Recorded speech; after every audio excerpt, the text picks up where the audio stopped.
Good evening and welcome to Ken TV. This is an update from the Ugandan General Election 2026, January 15. So polls have officially closed across Uganda in what has been a high-stake and tense general elections. Millions of Ugandans turned out today to cast their votes for the presidency and 529 seats in parliament, deciding whether to extend President Museveni's 40 years rule or opt for a new generation of leadership. The day was marked by a heavy security presence in the capital, Kampala, and other major urban centers, while the Electoral Commission reported a largely calm atmosphere. The process was marred by the significant logistical hurdles. Number one, technical glitches. Many polling stations reported delays of up to 4 hours due to the failure of biometric voter verification machines, the BVM. In some areas, officials were forced to pivot the manual paper registers to keep the lines moving. Number two, the internet blackout. For the second time in a row, the government implemented a nationwide internet shutdown on the eve of the election. These moves have been condemned by international observers as a blow to transparency, while the government maintains it was necessary for national security.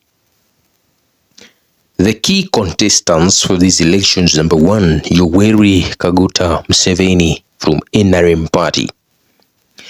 The 81-year-old incumbent is seeking for a 7th term. His campaign, Protecting the Gains, focused on stability and infrastructure. Early indications of pre-election polls suggested he remains the front-runner, particularly in the rural stronghold. And number two, Robert Kyagulanyi, aka Bobby Wine, from NUP party.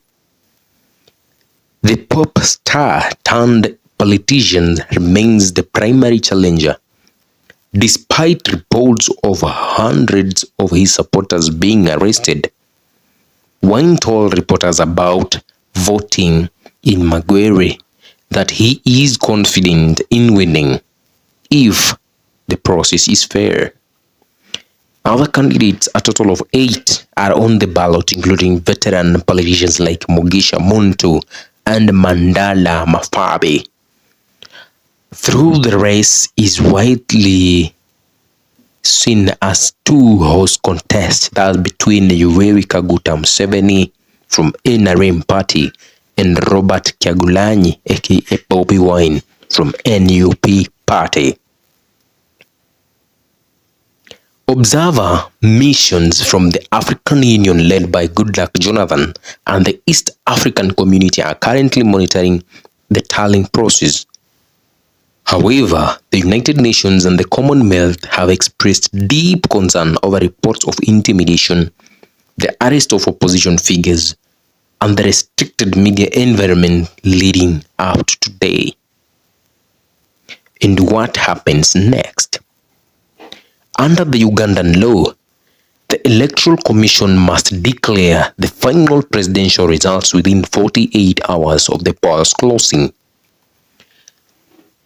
To win the first round, a candidate needs to have 50% plus 1 vote. If no one hits this mark, the country will head to its first ever presidential runoff. Now, the current status.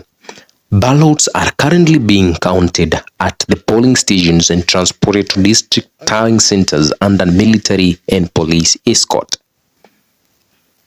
This is a direct reporting from Ken TV Kenya, and this is the current state of the Ugandan general election. Please consider to leave a subscription and consider to support us through a like. Reach us out on 0706862165, and thank you.